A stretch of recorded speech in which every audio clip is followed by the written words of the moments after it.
Hey everybody, happy lunchtime. I hope you all are doing well. Sean Tierney here from Insights.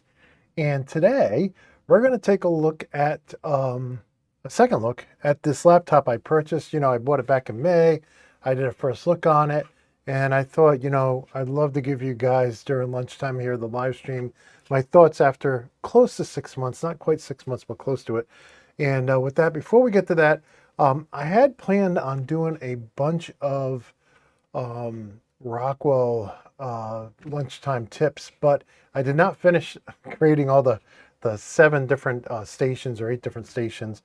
I know I drilled over 120 holes on Saturday and mounted all kinds of DIN rail, cut DIN rail up, cut Panduit up, and all kinds of stuff, but I just couldn't get it done, within 7 hours. So, um, and a lot of the some of the devices I use are very inexpensive, so they have to be soldered together, et cetera, et cetera. So it's a time-consuming process. But I hope you enjoyed the History of Automation podcast yesterday. I do have the chat up, so if you guys can't hear me or can't see me or something's wrong with the live stream, let me know. We are using Restream today. We have an exciting episode tomorrow. I have Jacob coming on, or Jake, and we recorded an episode with him and the folks from OT of the automation podcast that you'll see in the coming weeks. But he was talking about testing out some new hardware. I'm like, oh, Jake, you should come on the show. So we'll be doing that tomorrow.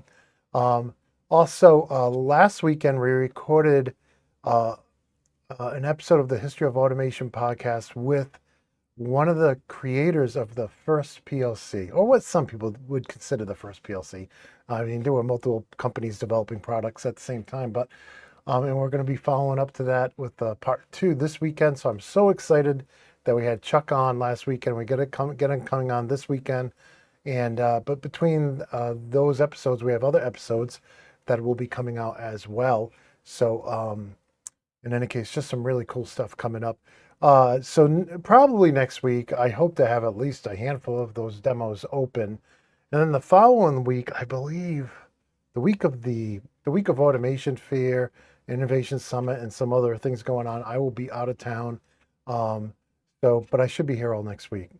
So in any case, that week of the 15th, 16th, 17th, that's the week I'll be out of town. And then, of course, the following week is Thanksgiving. So who knows how much live streaming I'll be able to do during lunch, but I'll try to get on every day and try to cover something with you guys. And I love hearing from you, love hearing your questions. I've also reached out to a bunch of you folks on LinkedIn. Let me see if I can go to this screen here. So not only do I do the online training, you guys probably know I've been doing that for 12 years, but I also do in-person training now, really focusing on compact logics and S7 PLCs. But I had a customer who has a lot of PLC5s. I'm like, I can do PLC5. So in any case, if they want to learn about PLC5, that's great. But in any case, I'm a big fan of the PLC5. I actually have a big trainer here that I'll be filming on to have out on the bench. I'm working on getting the other studio up and running because I need to dedicate this for the training courses. So I got to move this back over and put the PLC5 up here and just start doing that. But with that said, was there anything else I wanted to cover before we jump into the laptop? No, I think that's it. And so what I think I'm going to do here is I'm going to pull up some notes I have on the other monitor. And let's see if I can still leave the chat open.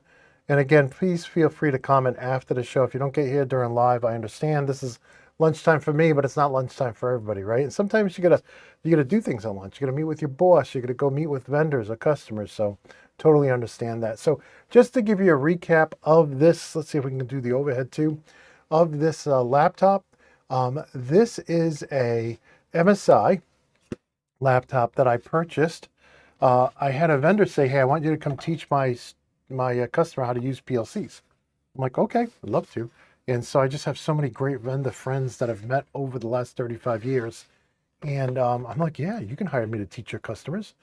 And in any case, so I needed a laptop because my old one, the hinges broke. It must have happened when I was trying to crush it into one of those undersized, underground, underseat storage areas on a plane. And I've since fixed it, almost fixed it. But in any case, I needed one for work because I didn't know they even sold the spare parts for those. I needed a bottom case and I needed a new keyboard. I ended up needing a new keyboard too because it didn't come out. But in any case, so I picked this up back in May. It was a 14th gen i7. I stick to i7s. My last one was an i9, but this one, I was looking for something on the shelf because this is the guy said we wanted to do training in a few days. I'm like, you want to do training in a few days? Okay, so I need to pick up something in stock. So it was in stock, 14th gen i7, and I just want to say hi.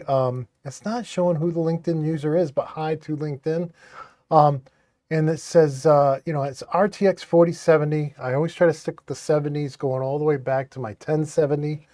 So 1 terabyte of hard disks, SSD, 16 gigabits of RAM, and a 16-inch Full HD Plus display. Windows 11, and I'm like, yeah, this sounds like it's powerful enough. And so over the last 5-6 months, I've used it a lot. And the first thing I have to say is I was able to customize Windows 11 to make it look more like Windows 10. And I had absolutely no issues running VMware 17.5 on it because everything I do is in VMware. I've been using it for, I don't know, 25 years? I can't remember. But in any case, yeah, I don't want to have to install everything bare metal and then have something crash. I need to be able to roll back to a snapshot, and just have to have it. And I ran into issues where you can't have certain, for instance, there was this one thing I found with Rockwell and CodeSys that they were both using the same activation manager and they broke each other. And so I had to roll back. It's like, well, I'm not going to install those two together. But in any case, so I spin up a new VM for every manufacturer, typically. But I had no problems. VM's running great, no issues at all. When I bought it, I did know ahead of time that I was going to need to upgrade the RAM and hard drive when as time allowed and as funds allowed. And that has actually caused me some frustration, not when I'm doing training. And again, if you need me to come out to your place and do training, I don't bring the equipment with me. I just bring my laptop and my slides, and but I'm more than happy to come out and do training. But in any case, yeah, but when I was trying to use it at home to work on things and running 2 VMwares at the same time with Windows 11 as the host, 16 gig was just not enough. On Windows 10, that's not a problem, but on Windows 11, I just could not get the operating system to stop using so much RAM. So, yeah, the 16, you got to have 32 if you're going to run multiple VMs, at least my opinion. And then the SSD, I filled it up. I love having lots of snapshots and lots of VMs, and 1 terabyte is not enough for that. So, in any case, so that's kind of what I found out there. But I knew that going in. I was worried about the number pad here. And I kind of felt like it felt squished, and using it over 6 months, it's a little squishy. When I try to use a number pad, and I use the number pad a lot, right? My fingers do feel squished. And I want to show you where I was coming from, beside using a full-size keyboard. Let me see, I have let me see if I can go there. Okay, great. So I have this up on the screen. So this is what I had. And I know this picture's a little blurry. I'm sorry, it's the best picture the vendor had. But look at the spacing here of the number pad, okay? And now let's look at this guy. And I know this one's brighter, but see how much more squished that is? And I can feel that when I'm using it. It's just barely big enough for me.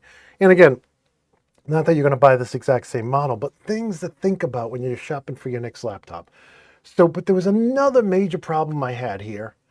Was that they didn't have the home and end keys. I use home and end a lot. Whether I'm editing a line of code or I'm in Excel or, I use page up, page down. I use home and end a lot, especially home and end, right? If I had to choose, I'd want home and end. Well, when they made this keyboard, they thought people would prefer the asterisk and the / more. I'm like, do I even use those? I mean, I'm usually shift 8 or, shift something to get those, right? And you got a / right here. Do you really need another one up here?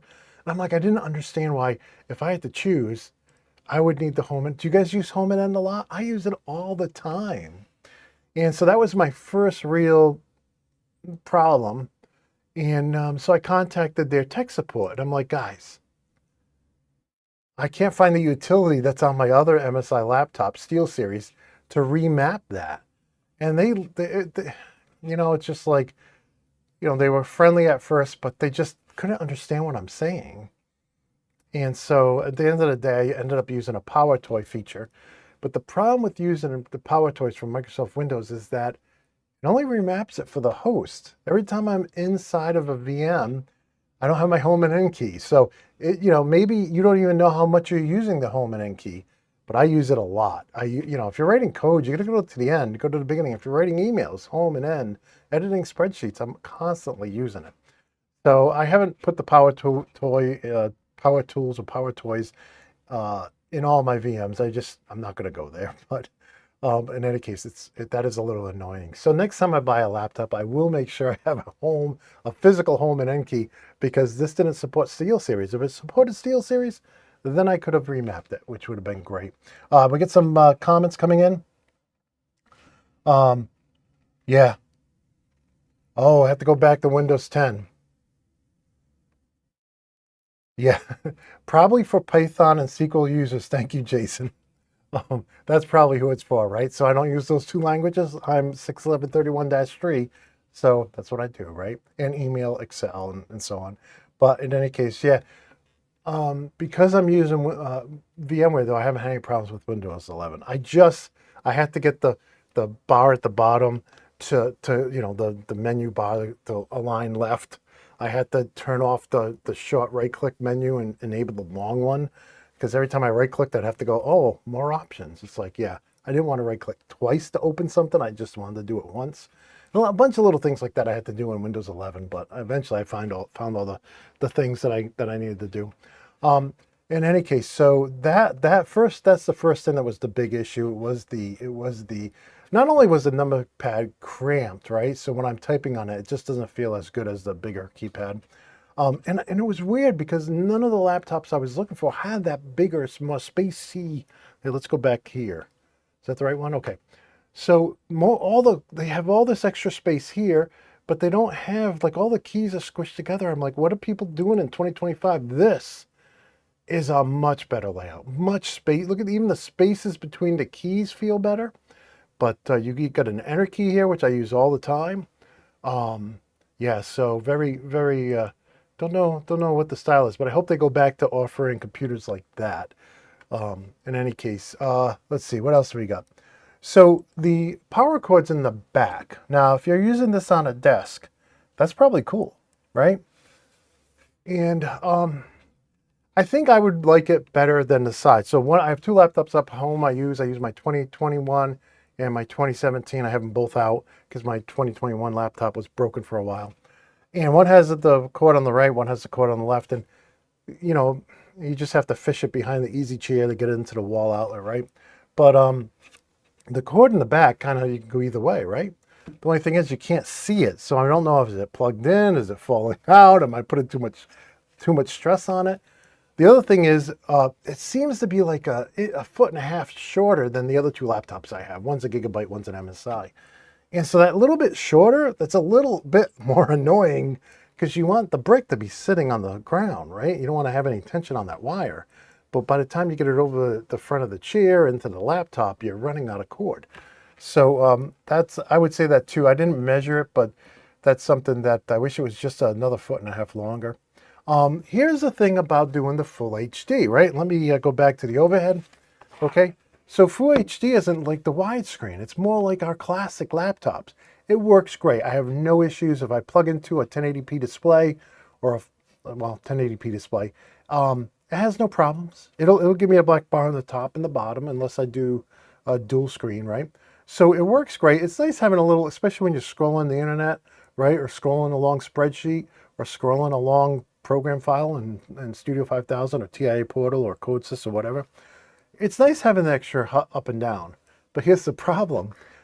If you're on a plane, it's that much taller, and that makes it just that much less likely to be. So you end up sitting like this on the plane, right? Because you can't do this, because the guy in front of you, of course, always leans his seat back, and so I end up holding it like this. And it's not like, if I just wanted to watch a movie on the plane, I use Plex. I have my library on a NAS at home. I can't. It's not even good for watching movies. Matter of fact, I'm just going to bring my tablet with me when I go on planes, because it's just that, you think it's nice having the extra height, but when you get on a plane, you realize that's not that good. I'd rather have widescreen, but in just 1080p, I don't need the extra height. What else do we have here? Oh, I do wish it had more USB ports. So it's sufficient. Okay, on this side, let's see. Let me see if I can zoom in a little bit. On this side, I got a USB 3 and a USB-C. On this side, I just have the USB 3, right? And this is the lock. Okay. And so, yeah, I would like to have two on each side. And then you only have one on the back as well. It's like I would like to have two on each side. My old laptop had that, and I just thought it was better. But you know, I needed something right away. So and it works great. I'm not. Oh, here I got to show you this though. If you're going to use it as a laptop, and this is maybe goes out to the guys over at MSI. Okay, so nice pad, right? These are nice and big. But look at this guy. This is like a knee killer. Okay, I don't know if you're going to be able to see that. It's like a sharp piece of plastic. And it's like if you're sitting, like I would sit at the campground while my wife would read or play her crosswords, and I would sit there and you have to move around. You don't want to get blood clots or anything, so you're adjusting all the time. This thing hurts, so if you adjust to one side, it's like, so I have of course something you put the laptop on, a little table for it, but I'm like, why would you do that? Why such a sharp bump? Because that does hurt your legs. Okay, at least it hurt mine. So in any case, that was not, I would, if I could sit down with MSI today, I would say, don't do that again. Don't do that again. Oh, well, let me show you too. The WASD, I had a hard time seeing these. You get a new laptop, right? And you're like, everything's in a slightly different place. Well, these being white made it very hard. I know there's a lot of contrast there right now, but if I have the backlight on, they're like almost pure white and I can't see the letters, right? And so that was really annoying. I would leave the backlight off because, I'm looking for, where's W now? You know what I'm saying? And so eventually I went with the colored backlights and it's not as bad, but I wouldn't want to get another laptop I almost painted them black. I'm like, I don't need see-through, when like, I would just like to see the W. If I'm playing a first-person shooter, right? I don't have Battlefield 6 yet. Matter of fact, my buddy and I are probably going to play Battlefield 4 tomorrow night. But in any case, he's retired, but he's a PLC guy too. But in any case, yeah, the different colored or the clear WASD, don't need it. Don't need it. Don't want it. Some of you guys may like it, and I apologize if you do. But let's see. I'm just going through the list here. I think that was everything. That was everything. So totally like the laptop. I feel it's strong. It's sturdy. I've taken it on multiple trips, taking it back and forth, taking it to the campground. I'm just going to take care of it and not crush it on an airplane like I did the last one. But it does feel sturdy. It does feel. I have some guy on my last the first video I did on it say that company stinks. It's like with no reason. So I'm like, all right, troll. Tell me, did you have a bad experience with them? So, but yeah, if you're looking for a company that has, super duper tech support, they, just say, hey, we don't have that feature on that model. That's all you have to say. Don't just invent stuff. But in any case, so that's that. So, that's it for today. How long have I been talking? I can't even see here. So just coming up tomorrow, again, we're going to interview, with Jake, who's coming on to talk about some new hardware. And it's like a small computer that was running some that can do like IoT type functions, but also he was running a soft PLCs on them. And so I'm really interested because I haven't had a chance to try any of that stuff out. And then I think later in the week we'll take a look at a new PLC and HMI that was sent in from a vendor. So we'll play around with that at lunch. We do have a new episode of the Automation Podcast coming out tomorrow. We should have one every week through Thanksgiving, already pre-recorded. So we got a bunch in there that I just have to edit. That takes a while. Believe it or not, it can take 2 to 3 hours to edit a 1-hour podcast. But and then next week, hopefully, I can bring in some of those Rockwell remote I/O devices and start covering those on the lunchtime show. Of course, this is all used stuff I purchased. I should say recycled. This is all recycled stuff I purchased for training. And, things people didn't need anymore. So I'd love to get Rockwell to sponsor some looks at that new stuff. And if you guys are going to Automation Fair, please be my eyes and ears and let me know everything you learn. Unfortunately, they didn't want to sponsor my trip there, but the good news is another major vendor sponsored my trip to go to their show. So I'm very excited about that. We got 6 interviews lined up and all related to PLCs, HMI, SCADA, VFDs, and all that kind of stuff. So exciting stuff.